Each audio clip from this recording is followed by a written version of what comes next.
And it's been like that all afternoon. Every 6 to 8 minutes, the volcano here is going off. It is pushing lava out, and according to Megan, who was here a month ago, there were like 6 vents before, and it was mostly a lava flow event with a little bit of ash and volcanic stuff spewing out of the ground. But now it's a full-blown volcano worthy of Voldemort or something.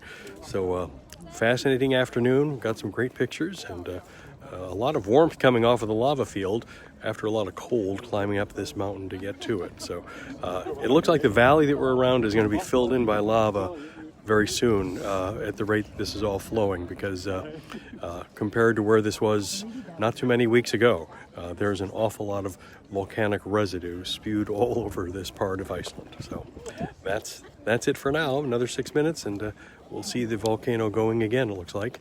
But it's a beautiful day for this.